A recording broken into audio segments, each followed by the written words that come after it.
Hurricane hits England. It took a hurricane to bring her closer to the landscape. Half the night she lay awake, the howling ship of the wind, its gathering rage, like some dark ancestral spectre, fearful and reassuring. Talk to me, Hurricane. Talk to me, Oya. Talk to me, Shango and Hattie, my sweeping back home cousin. Tell me why you visit an English coast. What is the meaning of old tongues reaping havoc in new places? The blinding illumination, even as you short-circuit us into further darkness. What is the meaning of trees falling heavy as whales, their crusted roots, their cratered graves? Oh, why is my heart unchained? Tropical Oya of the weather, I'm aligning myself to you. I'm following the movement of your winds. I'm riding the mystery of your storm. Ah, sweet mystery, come to break the frozen lake in me, shaking the foundations of the very trees within me. Come to let me know that the earth is the earth, is the earth.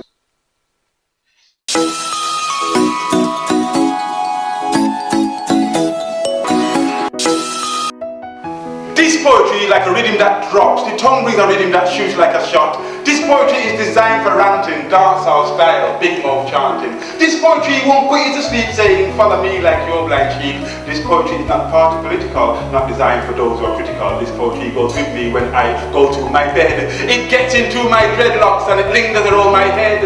This poetry is with me when I am riding my bike. I have tried Shakespeare, respect Juliet, but this is the stuff I like. This poetry is not afraid of going in a book. No, but this poetry needs ears to hear and eyes to have a look. Yes, this poetry is verbal rhythm, no big words involved. And if I have a problem, the rhythm gets it solved. I have tried to be romantic. It did no good for me. I take a reggae rhythm and build my poetry. I could try something personal, but you've heard it all before. No written words are needed because plenty words in store. This poetry is called dub ranting. It comes with a beat and the body starts skanking. This poetry is quick and childish. This poetry is for the wise and foolish. Anybody can do it for free. This poetry is for you and me. Don't stretch your imagination. This poetry is for the good of the nation. Chant in the morning, I chant in the night, I chant in the darkness and under the spotlight. I pass through university, I pass through sociology, and then I got a dread degree in dreadful ghettoology. Poetry is with me when I take a walk, and when I'm talking to myself in poetry I talk. This poetry is with me, below me and above, you see. This poetry is from inside me and goes to you.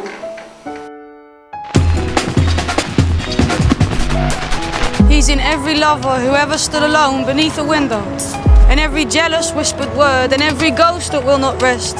He's in every father with a favourite, every eye that stops to linger on what someone else has got and starts to widen in distress. He's in every young man that grows boastful, every worn-out elder drunk for days, muttering false prophecies and squandering their lot. He's in every complex misunderstanding that springs up between a group of friends and never seems to end, even when its beginnings are forgot. He's in every girl who ever used her wits to outsmart the status quo. He's in every vain self-admirer, every passionate, ambitious social climber. He's in every misheard word that ever led to tempers fraying. He's in every pawn that moves across the board and still remains convinced that it's not playing. So you might think his words are ancient, you might think his words are dead, but chances are you've quoted him directly if you've ever said, oh, it sets my teeth on edge. Or there's a method in my madness, or pure as the driven snow, or my hair's standing on end, or all that glitters is not gold, or I haven't slept a wink, or I wear my heart upon my sleeve, or the beast with two backs, or the word puking, which is harder to believe, or fighting fire with fire, or having too much of a good thing. You see, his pen was mightier than his sword, but still his words are like blades that sing our very names when they strike. Here's the milk of human kindness, up in arms, break the ice. Here's the green-eyed monster. His discretion is the better part of valor. And now his words with their arms around each other's shoulders swagger to the ends of their phrases. They're proud of everything they've done, of how his pages have lasted through the ages, of how he has become a poet whose poetics have embedded themselves so firmly in the fabric of our language it's like he's in our mouths. His words have tangled round our own and given rise to expressions so effective in expressing how we feel, we can't imagine how we'd feel without them. He's less the tights and garters, more the sons demanding answers from the absence of their fathers, the hot darkness of a doomed embrace, the laughter of the night before, the tightened jaw of the morning after. He is in us, part and parcel of our royals and our rascals. He's not just something boring taught in classrooms in language that's hard to understand. He's not just a feeling of inadequacy when you sit for an exam. He's in every valiant woman, every pitiful villain, every sore loser, every great king, every fake tear. And his legacy exists and lives on in everything he's written, and if you listen, you will hear him everywhere. He's my Shakespeare. My name is Mark Smith, and this is Small Boy. Imagine a little kid at a spinet piano in a bungalow on the southeast side of Chicago, and he's doodling with the keys. This was the rain, this the thunder, and this the electrostatic stitches now and again in the gray-growing darkness gripping the sky. This was the bright blue, the sun, steps of a spider, light on the downspout, beads on the paint flakes, peeling off tin. This was the moon, dissolving in a window, wrapping a shade, a passage of air. It moved the curtains, sheer white from the wood sill, wet to the alley, caught in a spin. This was the cry, calling at midnight, voiceless a cry, calling within. These were the footsteps. Someone was coming, no one to listen, no one to care. He was a small boy running from father. He was a father running to son. They were a moment, caught in a photo, caught in the sunlight, caught in a spin. Here is the green lawn, under the sunlight. Green is the empire, bounded by walks. Here he is running, fast through the red leaves, falling in autumn into a pile. Face of all sunlight, passage through gangways, taken at emergence, emergence to light. This is the bright face, face of October, racing the summer, Indian ghost. These are the brushed leaves, frosted in autumn, curling at sunset, curling in smoke. This is the lace gown, garment of snowfall, flaking upon him, falling within. He was a small boy, running from father. He was a father running to son. They were a moment, caught in a photo, caught in the sunlight, caught in the spin.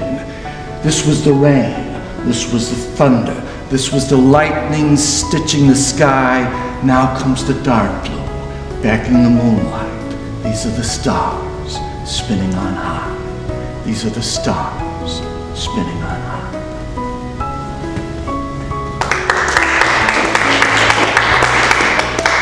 I just love the mix of memory and seasons and nature. Was this a difficult poem to compose? I did this poem for a very specific reason. It was maybe 5 years into my career as a performance poet, and I, like many writers, I had used the angry and painful things of life to fuel. You can use anger and you can fuel and get a lot of power out of it, especially as a performer. And I wanted to do something that used the power of beauty and sunlight to gain that same power. And I was working with the band I worked with at the time, and we always used to have these driving things, and I composed this, and then we composed some very beautiful music that goes with it. So it was actually it was very joyful, even though it does deal with somewhat of some painful memories. It was kind of a joyful exercise to bring that power from a positive. This the thunder. And this, the electrostatic stitches knit now and again in the gray growing darkness, gripping the sky. This was the bright blue, steps of a spider, rain on the downspout, peeling off tin. This was the moon. I think I just got off the phone. That's to the moon. This was the moon. Ci dissalvo. Finestra. This was the moon, dissolving in the window, wrapping a shade, a passage of air. It moved the curtains, sheer white from the wood sill, wet to the alley, caught in a spin. This was the cry, calling at midnight, voiceless a cry, calling within. These were the footsteps. Someone was coming. No one to listen, no one to care. He was a small boy running from father. He was a father running to son. They were a moment caught in a photo, caught in the sunlight, caught in a spin. Here is the green lawn. Here is the green lawn under the sunlight. Green is the empire bounded by walks. Here he is running fast to the red leaves, falling in autumn into a pile. Face of all sunlight, passage through gangways, taken at emergence to light. This is the bright face of October, racing the summer, Indian ghost. These are the brush leaves, frosted in morning, curling in sunset, curling in smoke. This is the lace gown, garment of snowfall, flaking pine. It's a small boy running from father. He was a father running to son. They were a moment caught in a photo, caught in the sunlight, caught in a spin. This was the rain. This was the thunder. This was the lightning stitching the sky. Here comes the dark blue. There is the moonlight. These are the stars spinning on high. These are the stars spinning on high. The following is a reading of Henry Wadsworth Longfellow's poem, Paul Revere's Ride, published in 1863. This poem, composed almost a century after Paul Revere's Ride in 1775, is a classic of American poetry. And now, Paul Revere's Ride from Longfellow's Tales of Wayside Inn. Listen, my children, and you shall hear of the midnight ride of Paul Revere. On the 18th of April in 75, hardly a man is now alive who remembers that famous day and year. He said to his friend, if the British march by land or sea from the town tonight, hang a lantern aloft in the belfry arch of the North Church Tower as a signal light, one if by land and two if by sea. And I on the opposite shore will be, ready to ride and spread the alarm through every Middlesex village and farm, for the country folk to be up and to arm. Then he said, good night, and with a muffled oar silently rowed to the Charleston shore. Just as the moon rose over the bay, where swinging wide at her moorings lay, the Somerset, British man of war, a phantom ship with each mast and spar across the moon like a prison bar, and a huge black hulk that was magnified by its own reflection in the tide. Meanwhile, his friend, through alley and street, wanders and watches with eager ears, till in the silence around him he hears the muster of men at the barrack door, the sound of arms and the tramp of feet, and the measured tread of the grenadiers, marching down to their boats on the shore. Then he climbed the tower of the Old North Church by the wooden stairs with stealthy tread, till the belfry chamber overhead, and startled the pigeons from their perch on the somber rafters that round him made masses and moving shapes of shade, by the trembling ladder steep and tall, to the highest window in the wall, where he paused to listen and look down, a moment on the roofs of the town, and the moonlight flowing over all. Beneath in the churchyard lay the dead in their night encampment on the hill, wrapped in silence so deep and still that he could hear, like a sentinel's tread, the watchful night wind as it went, creeping along from tent to tent and seeming to whisper, all is well. A moment only he feels the spell of the place and the hour, and the secret dread of the lonely belfry and the dead, for suddenly all his thoughts are bent on a shadowy something far away, where the river widens to meet the bay. A line of black that bends and floats on the rising tide like a bridge of boats. Meanwhile, impatient to mount and ride, booted and spurred with a heavy stride, on the opposite shore walked Paul Revere.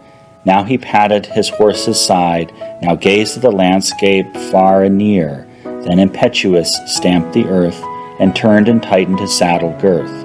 But mostly he watched with eager search the belfry tower of the Old North Church, as it rose above the graves on the hill, lonely and spectral and somber and still.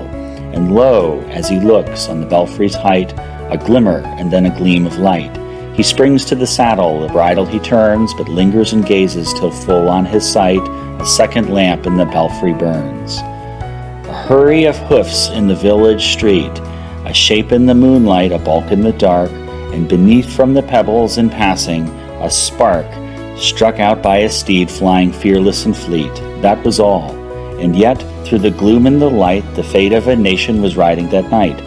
And the spark struck out by that steed, in his flight, kindled the land into flame with its heat. He has left the village and mounted the steep, and beneath him, tranquil and broad and deep, is the mystic, meeting the ocean tides. And under the alders that skirt its edge, now soft on the sand, now loud on the ledge, is heard the tramp of his steed as he rides. It was 12 by the village clock. When he crossed the bridge into Medford town, he heard the crowing of the cock and the barking of the farmer's dog, and felt the damp of the river fog that rises after the sun goes down. It was 1 by the village clock when he galloped into Lexington.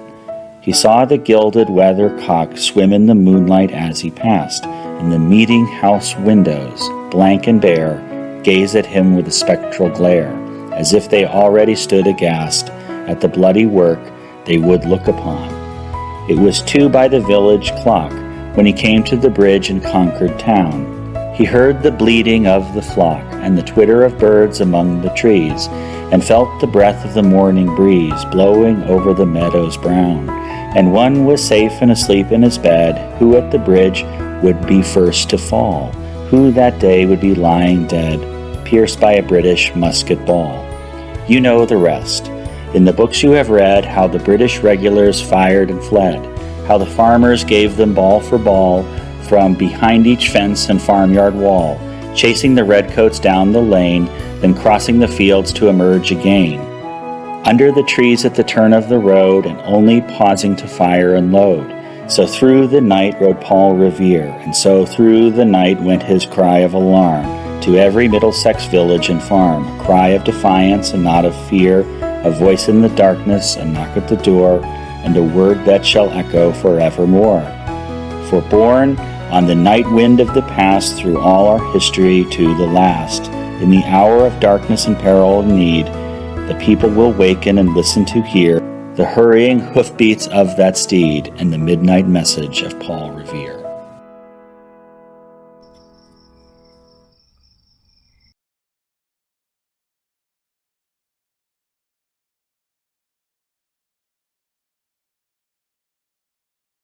I'll start with this poem. I wrote this poem when the bombs were dropping on Gaza, and I was the media spokesperson for the coalition, doing a lot of the organizing, and we had stayed up to about 6 o'clock in the morning perfecting every soundbite. And by the end, if you're Palestinian, you know most Palestinians get tired and start pronouncing our P's as B's, so we become Palestinians by the end of the day. So I was practicing my P's all night, And the next morning, one of the journalists asked me, "Don't you think it would all be fine if you just stopped teaching your children to hate?" I did not insult the person, I was very polite, but I wrote this poem as a response to these types of questions we Palestinians always get. Today, my body was a TV'd massacre. Today, my body was a TV'd massacre that had to fit into sound bites and word limits. Today, my body was a TV'd massacre that had to fit into sound bites and word limits, filled enough with statistics to counter measured response. And I perfected my English and I learned my UN resolutions. But still, he asked me, "Ms. Ziyada, don't you think everything would be resolved if you would just stop teaching so much hatred to your children?" Pause. I look inside of me for strength to be patient, but patience is not at the tip of my tongue as the bombs drop over Gaza. Patience has just escaped me. Paused. Smile. We teach life, sir. Rafif, remember to smile. Pause. We teach life, sir. We Palestinians teach life after they have occupied the last sky. We teach life after they have built their settlements and apartheid walls. After the last skies, we teach life, sir. But today, my body was a TV'd massacre made to fit into sound bites and word limits. And just give us a story, a human story. You see, this is not political. We just want to tell people about you and your people. So give us a human story. Don't mention that word apartheid and occupation. This is not political. You have to help me as a journalist to help you tell your story, which is not a political story. Today, my body was a TV'd massacre. How about you give us a story of a woman in Gaza who needs medication? How about you? Do you have enough bone-broken limbs to cover the sun? Hand me over your dead and give me the list of their names in 1,200 word limits. Today, my body was a TV'd massacre made to fit into sound bites and word limits and move those that are desensitized to terrorist blood. But they felt sorry. They felt sorry for the cattle over Gaza. So I give them UN resolutions and statistics, and we condemn and we deplore and we reject. And these are not two equal sides, occupier and occupied, and 100 dead, 200 dead, and 1,000 dead. And between that war crime and massacre, I vent out words and smile, not exotic. Smile, not terrorist. And I recount 100 dead, 200 dead, 1,000 dead. Is anyone out there? Will anyone listen? I wish I could wail over their bodies. I wish I could just run barefoot in every refugee camp and hold every child, cover their ears so they wouldn't have to hear the sound of bombing for the rest of their life the way I do. Today, my body was a TV'd massacre, and let me just tell you, there is nothing your UN resolutions have ever done about this. And no soundbite I come up with, no matter how good my English gets, no soundbite will bring them back to life. No soundbite will fix this. We teach life, sir. We teach life, sir. We Palestinians wake up every morning to teach the rest of the world life, sir.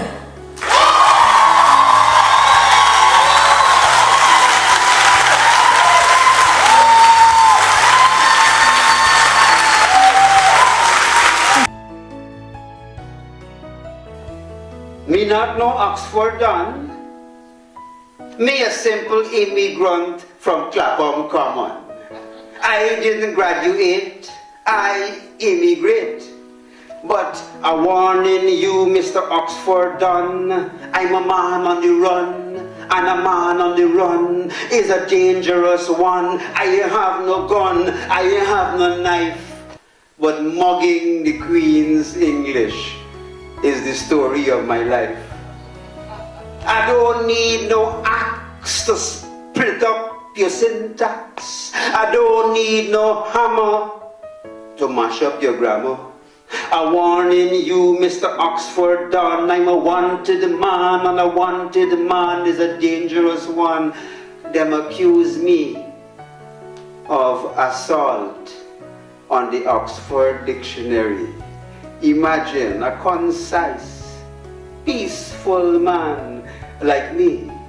Them want me serve time for inciting rhyme to riot, but I'm taking it quiet down here in Clapham Common. I'm telling you, Mr. Oxford Dunn, I am not a violent man. I only armed with human breath.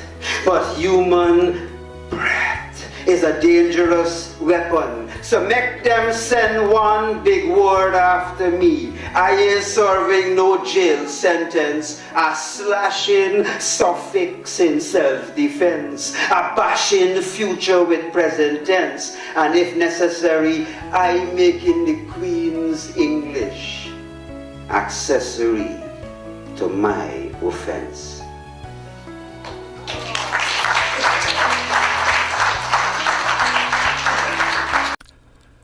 I'm wearing my father's coat. He has died. I didn't like him, but I wear the coat. I'm wearing the coat of my father, who is dead. I didn't like him, but I wear the coat just the same. A younger man stopping me on the street has asked, "Where'd you get a coat like that?" I answered that it was my father's, who's now gone, passed away. The younger man shuts up. It's not that I'm trying now to be proud of my father. I didn't like him.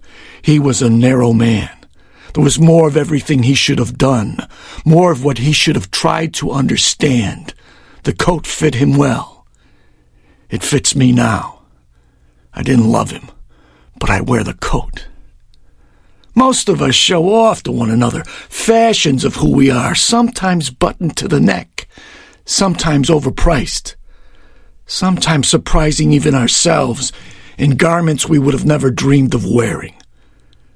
I wear my father's coat, and it seems to me that this is the way the most of us make each other's acquaintance, in coats we have taken to be our own.